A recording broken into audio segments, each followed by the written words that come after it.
ಒಮ್ಮೆ ಫರಿಸಾಯರು ಮತ್ತು ಜೆರುಸಲೇಮಿನಿಂದ ಕೆಲವು ಮಂದಿ ಧರ್ಮಶಾಸ್ತ್ರಿಗಳು ಯೇಸು ಸ್ವಾಮಿಯ ಬಳಿಗೆ ಬಂದು ಸೇರಿದರು. ಯೇಸುವಿನ ಶಿಷ್ಯರಲ್ಲಿ ಕೆಲವರು ಅಶುದ್ಧ ಕೈಗಳಿಂದ ಎಂದರೆ ಶುದ್ಧಾಚಾರಕ್ಕೆ ಅನುಗುಣವಾಗಿ ಕೈತೊಳೆದುಕೊಳ್ಳದೆ ಊಟಮಾಡುವುದನ್ನು ಅವರು ನೋಡಿದರು. ಫರಿಸಾಯರು ಇತರ ಯೆಹೂದ್ಯರಂತೆ ಕೈಗಳನ್ನು ವಿಧಿಬದ್ಧವಾಗಿ ತೊಳೆಯದೆ ಊಟ ಮಾಡುವುದಿಲ್ಲ, ಇದು ಅವರ ಪೂರ್ವಜರಿಂದ ಬಂದ ಸಂಪ್ರದಾಯ. ಪೇಟೆ ಬೀದಿಗಳಿಗೆ ಹೋಗಿ ಬಂದರೆ ಸ್ನಾನ ಮಾಡಿಯೇ ಊಟಮಾಡುವುದು, ತಂಬಿಗೆ, ಚೆಂಬು, ತಪ್ಪಲೆಗಳನ್ನು ಸೂತ್ರಬದ್ಧವಾಗಿ ತೊಳೆಯುವುದು, ಇವೇ ಮೊದಲಾದ ಅನೇಕ ಆಚಾರಗಳು ಅವರಲ್ಲಿ ರೂಢಿಯಲ್ಲಿದ್ದುವು. ಆದುದರಿಂದ ಫರಿಸಾಯರು ಧರ್ಮಶಾಸ್ತ್ರಿಗಳು, ನಿನ್ನ ಶಿಷ್ಯರು ಪೂರ್ವಜರಿಂದ ಬಂದ ಆಚಾರಗಳನ್ನೇಕೆ ಅನುಸರಿಸುವುದಿಲ್ಲ?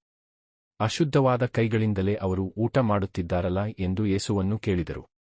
ಅದಕ್ಕೆ ಯೇಸು, ಕಪಟಿಗಳೇ, ನಿಮ್ಮ ವಿಷಯದಲ್ಲಿ ಯೆಶಾಯನು ಎಷ್ಟೊಂದು ಚೆನ್ನಾಗಿ ಪ್ರವಾದಿಸಿದ್ದಾನೆ. ಬರಿಯ ಮಾತಿನ ಮನ್ನಣೆಯನ್ನಿಯುತ್ತ ಹೃದಯವನ್ನು ದೂರವಿರಿಸುತ್ತ ನರಕಲ್ಪಿತ ಕಟ್ಟಳೆಗಳನ್ನೇ ದೇವವಾಕ್ಯವೆಂದು ಉಪದೇಶಿಸುತ್ತ ಈ ಜನರೆನಗೆ ಮಾಡುವ ಆರಾಧನೆ ವ್ಯರ್ಥ ಎಂದರು ದೇವರು. ನೀವು ದೇವರ ಆಜ್ಞೆಯನ್ನು ತೊರೆದು ಮಾನವನಿರ್ಮಿತ ಸಂಪ್ರದಾಯಗಳನ್ನು ನಿಷ್ಠೆಯಿಂದ ಪರಿಪಾಲಿಸುತ್ತಿದ್ದೀರಿ. ಸಂಪ್ರದಾಯದ ನೆವದಲ್ಲಿ ದೇವರ ಆಜ್ಞೆಗಳನ್ನು ನೀವು ಜಾಣ್ಮೆಯಿಂದ ಬದಿಗೊತ್ತಿರುವುದು ಬಲು ಚೆನ್ನಾಗಿದೆ.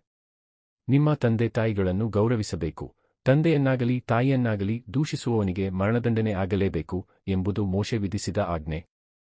ನೀವಾದರೋ ಒಬ್ಬನು ತನ್ನ ತಂದೆಗೆ ಅಥವಾ ತಾಯಿಗೆ, ನನ್ನಿಂದ ನಿಮಗೆ ಸಲ್ಲತಕ್ಕದ್ದು ಕೊರ್ಬಾನ್ ಎಂದರೆ ದೇವರಿಗೆ ಮುಡಿಪು ಎಂದು ಹೇಳಿಬಿಟ್ಟರೆ ಸಾಕು. ಮುಂದೆ ಅವನು ತನ್ನ ತಂದೆ ತಾಯಿಗಳಿಗೆ ಯಾವ ಸಹಾಯವನ್ನು ಮಾಡುವುದಕ್ಕೆ ನೀವು ಬಿಡುವುದಿಲ್ಲ. ಹೀಗೆ ನೀವು ಬೋಧಿಸುವ ಸಂಪ್ರದಾಯಗಳಿಂದಾಗಿ ದೇವರ ವಾಕ್ಯವನ್ನೇ ನಿರರ್ಥಕಗೊಳಿಸುತ್ತೀರಿ. ಇಂಥ ಕೃತ್ಯಗಳು ಇನ್ನೆಷ್ಟೋ ಎಂದರು.